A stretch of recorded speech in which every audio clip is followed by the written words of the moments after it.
오늘 말씀은 잠언 15장 1절에서 16절. 제목 감사와 기쁨이 있는 예배. 유순한 대답은 분노를 쉬게 하여도 과격한 말은 노를 격동하느니라. 지혜 있는 자의 혀는 지식을 선히 베풀고 미련한 자의 입은 미련한 것을 쏟느니라.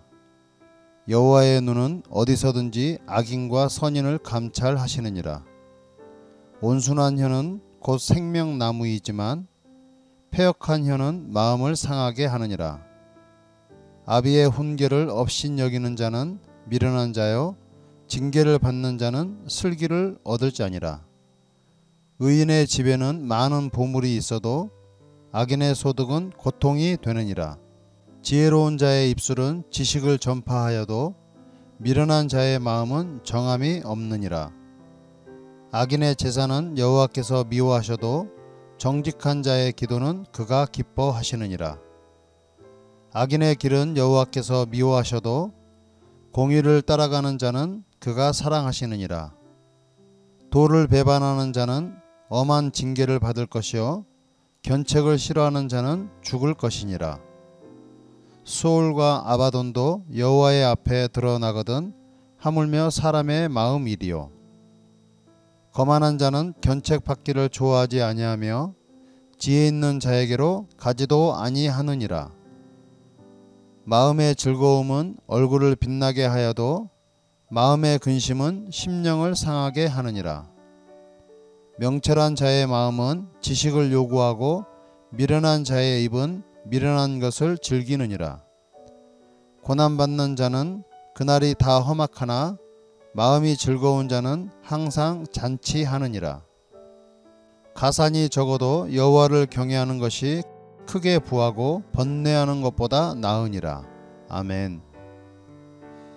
하나님의 선택을 받고 하나님을 예배할 수 있다는 것은 인간이 살아가면서 누릴 수 있는 가장 큰 축복일 것입니다.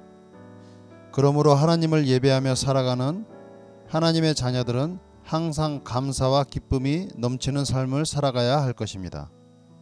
오늘 본문 8절을 보시면 악인의 제사는 여호와께서 미워하셔도 정직한 자의 기도는 그가 기뻐하시느니라 라고 말하고 있습니다.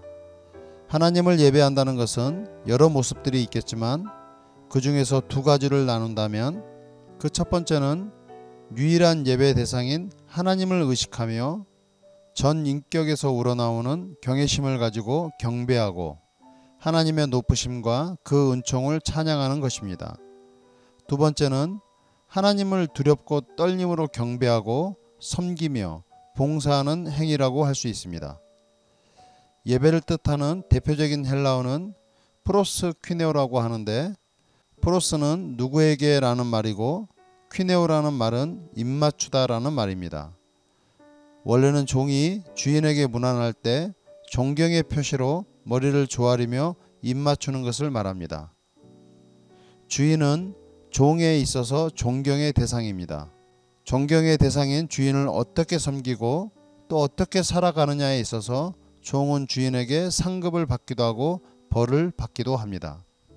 오늘 본문 3절에 하나님은 어떤 분이신지 말하고 있습니다.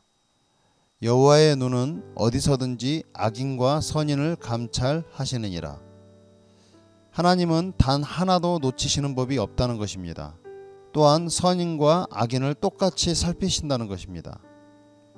예수 그리스도를 영접하고 하나님의 자녀로 살아가는 저와 여러분 모두를 살피시지만 하나님은 악인도 살피신다는 것입니다. 이 말은 하나님의 자녀들만 하나님의 주권에 있는 것이 아니라 악인들도 하나님의 주권에 있다는 것입니다. 본문 11절을 보시면 수올과 아바돈도 여호와의 앞에 드러나거든 하물며 사람의 마음이리요 라고 말하고 있습니다. 여기서 수올은 죽은 사람들이 가는 초소를 말합니다. 그리고 아바돈은 파괴자, 멸망자라는 뜻입니다. 또한 아바돈의 히브리어 원문은 악마가 벌을 받아 한번 떨어지면 헤어나지 못한다는 영원한 구렁텅이를 말합니다. 즉 모든 인간은 죽은 후에도 여호와 하나님 앞에 모든 것이 드러난다는 것입니다. 11절 후반부에 하물며 사람의 마음이리요 라고 말하고 있는데, 인간은 죽음 뒤에도 모든 것이 하나님 앞에 드러나는데 하물며 살아있는 인간의 마음을 모르겠냐는 것입니다. 그래서 모든 인간은 하나님을 주인으로 섬기고 그분을 예배하는 예배자의 삶을 살아가야 하는 것입니다. 하나님을 예배하는 사람은 그 마음에 즐거움이 있습니다. 오늘 본문 13절에는 이렇게 말합니다. 마음의 즐거움은 얼굴을 빛나게 하여도 마음의 근심은 심령을 상하게 하느니라. 하나님을 예배하는 사람은 그 마음에 항상 즐거움이 있습니다. 그 즐거움으로 인해서 기쁨이 넘치고 감사가 넘칩니다. 또한 그 즐거움으로 인해서 얼굴에 빛이 납니다. 본문 16절을 보시면 가산이 적어도 여호와를 경외하는 것이 크게 부하고 번뇌하는 것보다 나으니라. 세상을 살아가면서 돈이라는 문제는 하나님을 아는 사람도 하나님을 모르는 사람도 누구에게나 동일하게 필요하고 불편함을 해소해 줍니다. 하지만 돈이 우상이 되고 돈이 살아가는데 목적이 된다면 그 삶은 늘 의심을 할 수밖에 없고 타인을 밟고 일어서는 불의한 경쟁을 할 수밖에 없을 것입니다. 하지만 본문에서는 가산이 적어도 여호와를 경외하는 것이 크게 부하다라고 말하고 있습니다. 돈이 많지 않아서 살아가는데 불편함을 줄 수는 있어도 하나님을 예배하고 살아가는 예배자의 삶은 그 영혼의 기쁨과 감사가 넘친다는 것입니다. 사랑하는 성도 여러분, 우리 모두는 창세전부터 하나님께서 준비하시고 계획하셔서 지금 이 땅을 살아가면서 하나님을 예배할 수 있는 은혜가 주어졌습니다. 우리 삶의 주인은 우리가 아니라 하나님이십니다. 그래서 우리는 우리를 지으시고 우리를 죄의 사망에서 건지신 예수 그리스도를 예배하는 예배자로 살아가야 하는 것입니다. 그러므로 우리 모두는 예배를 통해 감사가 넘치고 기쁨이 넘치는 삶을 살아가야 할 것입니다. 오늘 하루도 살아갈 때 하나님의 마음을 알아가고 하나님을 예배하는 예배자의 삶을 살아가는 저와 여러분 모두가 되시길 예수님 이름으로 축복합니다. 기도하겠습니다.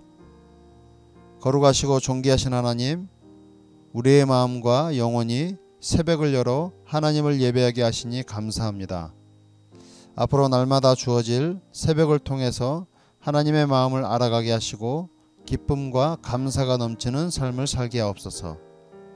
특별히 새벽 예배를 통해서 우리 부르심교회가 하나님의 꿈과 비전을 품을 수 있는 교회 되게 하여 주시고 그 꿈과 비전을 이루어가는데 우리 부르심교회가 하나님 앞에 순종함으로 이루어가게 하옵소서.